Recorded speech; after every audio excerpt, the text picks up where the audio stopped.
The Christian Association for Survivors of Suicide Loss is pleased to present our podcast, Reaching for Hope with Joy Osborne.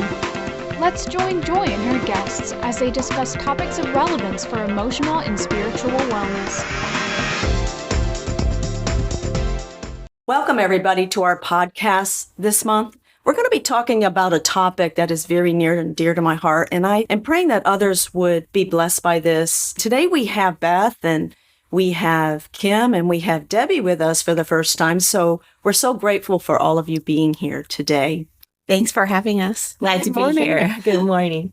Yeah, I'm glad you're here. Now, the topic today is on church hurt. Now, this is something, like I was saying, that's very near and dear to my heart because I feel like there's so many that have been impacted, maybe in a negative way, and I'm not trying to bring any shame on churches or anybody. I'm trying to bring light to things where God wants to bring healing and wholeness to those areas because we know we need each other. And so many people, it seems, are not attending churches anymore. And part of me wonders if maybe this topic of church hurt might be part of that. So let's get into this discussion this month and talk about it. So first, let me say, what is church hurt? It might sound obvious, but I found this really good definition. It says, the pain, sadness, emotional scarring, or abuse experienced within a church context, whether inflicted intentionally or unintentionally by church members or leaders.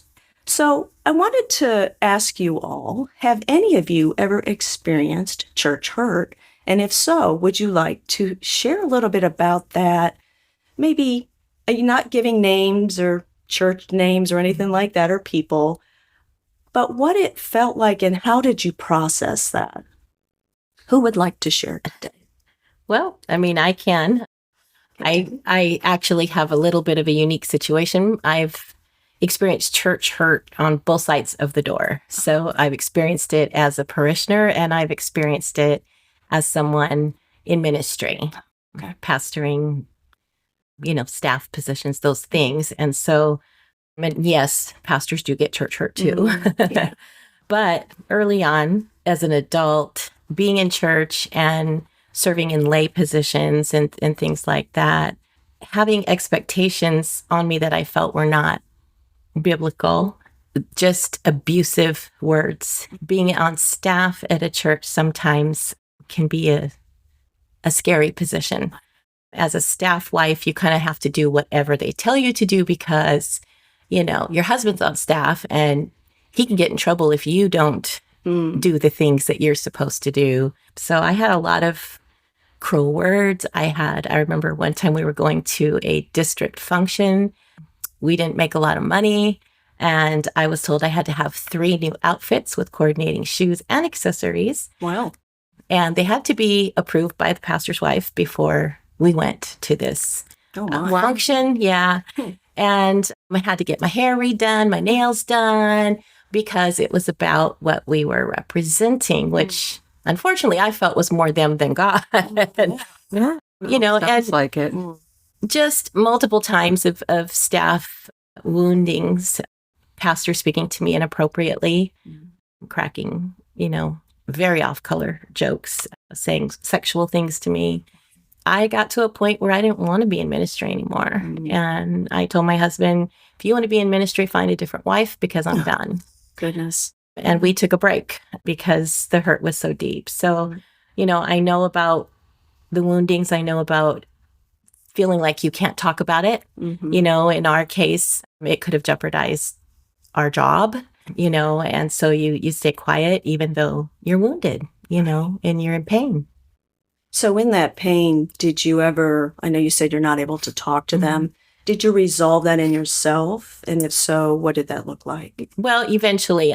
By the time I got to the point where I was like, I don't want to be in ministry anymore, I was just very angry. We actually wound up relocating to a different state. We plugged into a very big church where we could get lost and just go to church and not know anybody and not do anything. And little by little, focusing on God, then eventually getting counseling, which I think is paramount. Yes.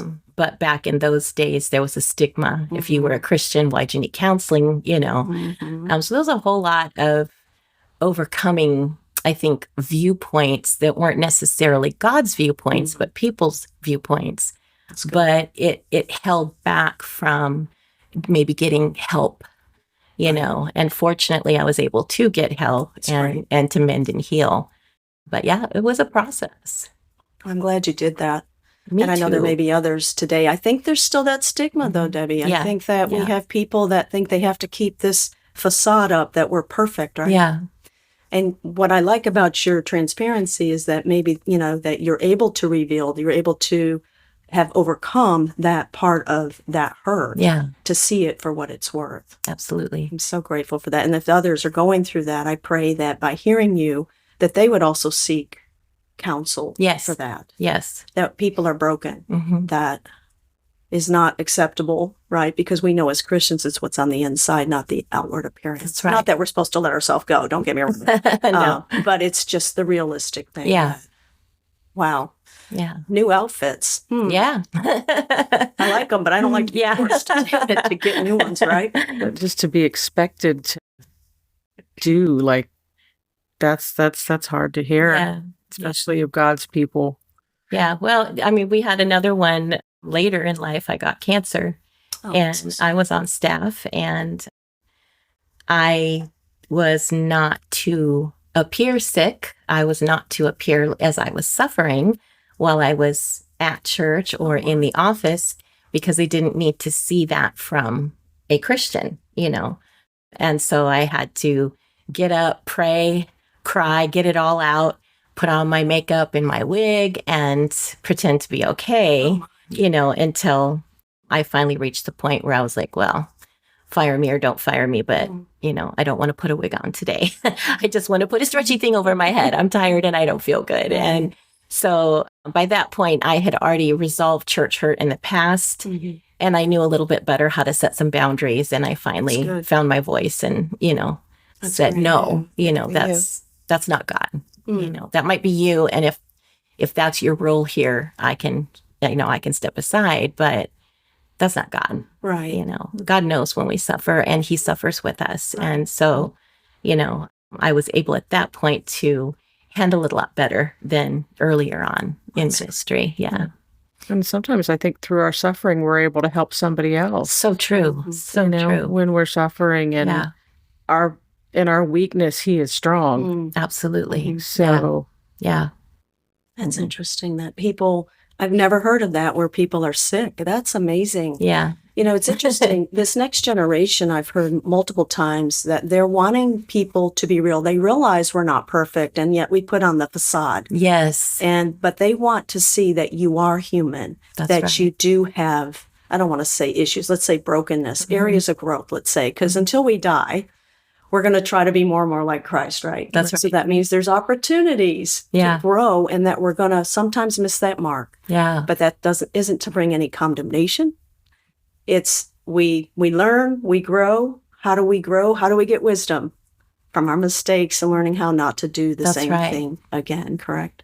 it's Yeah. in the overcoming our brokenness or our weakness or our illness that, we can be thankful that we serve an awesome God. Mhm. That's right.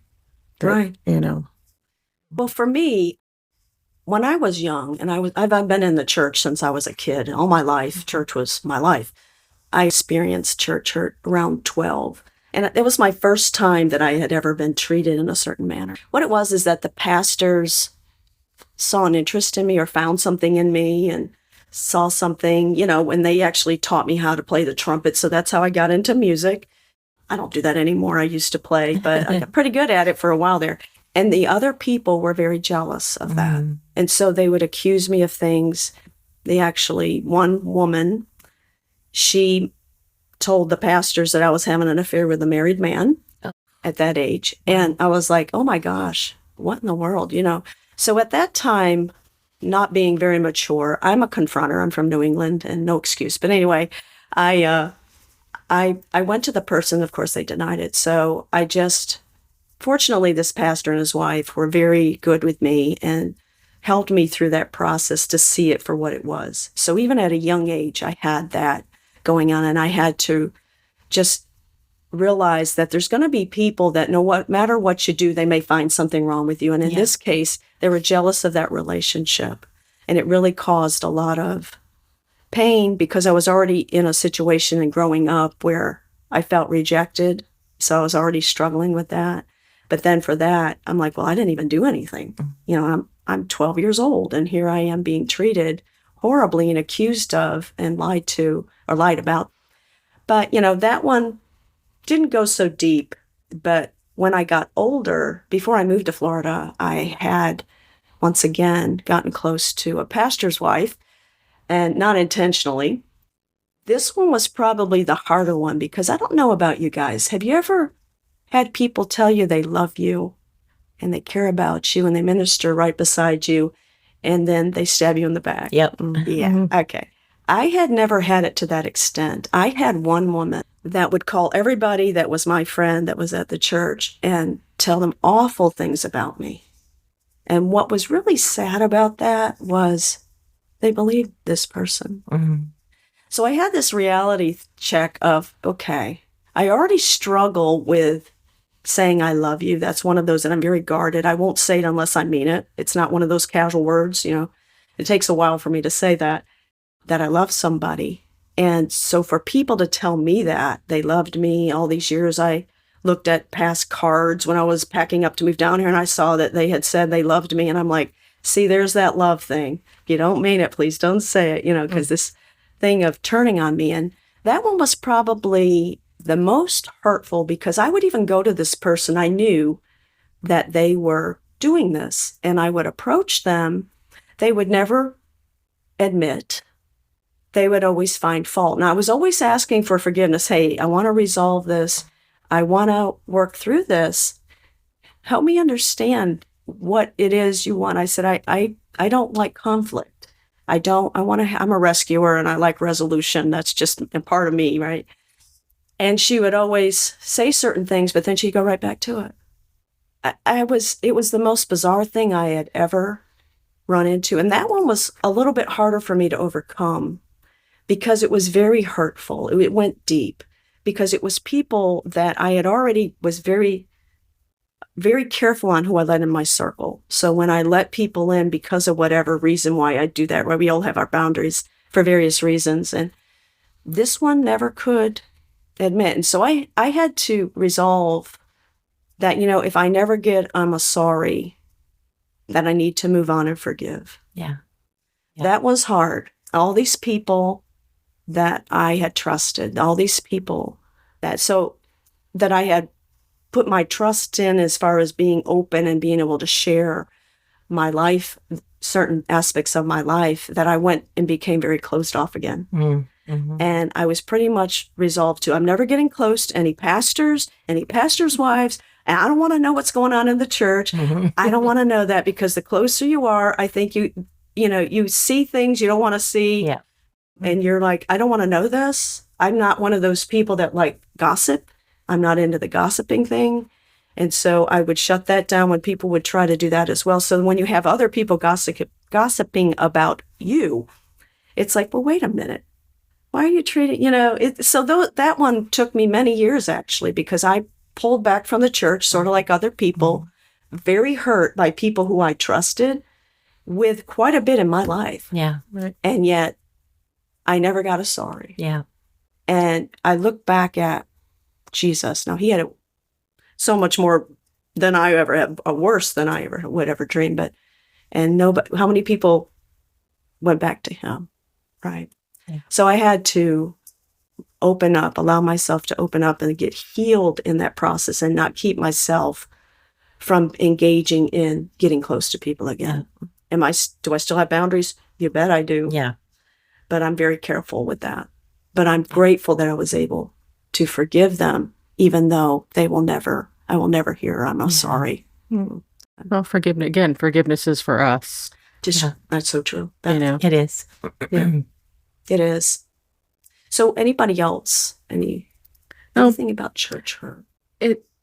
For me, church hurt happened kind of early on. I had a group of friends. They were in a band and there was a couple of ministers that were starting up a church, and they started with this band first.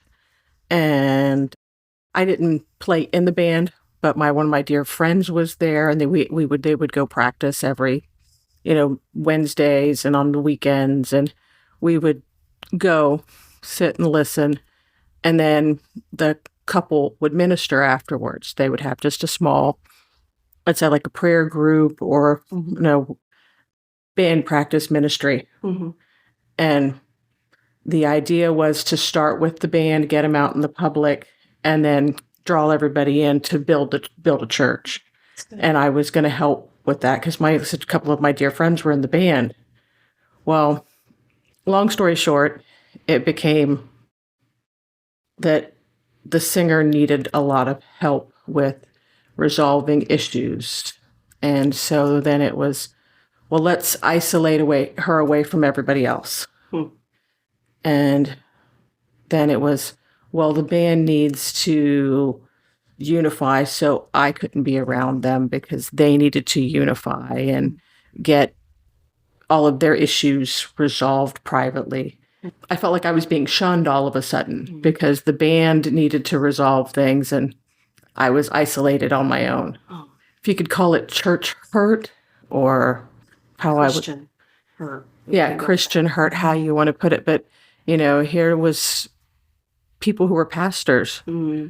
And the idea, I was a young Christian. I didn't know, what the expectation was or what I should be, where my focus. I was just so young in things. The next thing you know, I was close and then isolated. Mm. And it took a long time to get over that. Mm-hmm. Ironically, years and years later, I ran into the pastors. Well, the couple they pastored together, husband and wife. Mm-hmm. I ran into the wife, and she said her husband passed away. Oh. And she was like, I just want you to know, I'm sorry that you felt that way. And I'm like, well, thank you. And sorry for what happened. But I still felt I didn't want to get involved anymore. Mm-hmm. I kind of kept to myself.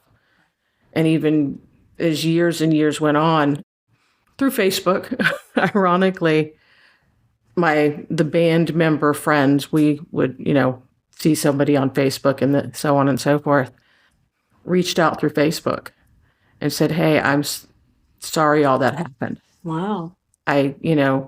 We didn't realize then what we know now. We're all, late in our 40s and 50s, and we were teenagers then. We were, young 20-somethings, but I had to find my own peace for many, many years and wonder what was wrong with me. Yeah. Isn't that something? The isolation, isn't that just the go-to that, we as humans tend to want to pull back from that pain, right? And then when we're younger, we don't know much anyway. We haven't lived much, even though we might think we know something, Right. We know a little bit, but we haven't lived yet, right? Right. But that's the go-to of isolation. Okay, I'm not going to let you in my world. I'm not going to let anybody touch me now. Yeah, it was just so strange. Like I said, 1 minute I was being told I'm a daughter of Zion and that there's just so much power in what we're accomplishing and what we're doing. And then, okay, we need to fix these people, but you can't be fixed. It was so bizarre. That is so sorry. Yeah, it just seems like over and over we have this pullback, like I said, and we want to be alone. And that's the worst thing we can do. Yes. And what's interesting is that maybe we're putting our trust in people. Yes. Our acceptance, our happiness in people instead of God, instead of that relationship of knowing that our Father loves us, that it's His acceptance. And really what I've done over the years is say, God, show me, one, what do I need to learn from this? And two, help me to forgive these people. Yeah. And I want to do what you want me to do, not what my flesh and my thoughts are, because we know the mind can make us really spin and do things that God doesn't want us to do. and isolation is never the answer. Maybe temporarily, get your, things, mindset and such, but to stay there is probably one of the most dangerous things we can do. Yeah. Is remove ourselves from others. We were made for community. Yeah. We were made for one another. And we all want a sense of connection, and we look for community. We look for likeness. We look for somebody like me. And acceptance. Acceptance. Yeah. And when you find it and it's taken away so quickly, or what's fragile is broken, it's hard to want to let somebody in again and realize, well, this wasn't godly. We're all allowed to agree to disagree, but it's how we do it and how we love one another through it is where we find our focus. Right. We should always look to God first, and we don't. Right. Yeah. I've never experienced any church hurt in my life. I've experienced other hurts, but I can't imagine, because these are people that you go to church with who are supposedly Christians, right? And they're supposed to be leading a godly life and, shining a light for Jesus, right? And so to be hurt by another Christian, it's gonna, really be hard to process. I couldn't imagine, there's probably like another level, of hurt involved with that. But I agree. Not isolating is probably one of the worst things you can do. We were built to be part of a community and to build each other up and to spur each other on. And so, yeah, it's very sad. So what can we say to somebody who might be in this space right now where they're hurt and maybe they've pulled back? What encouragement can we give? I know you had just mentioned something, Kim. Are there other things where we can encourage them to not isolate or to give the church a second chance? What are some thoughts we can give to some people that might be listening today?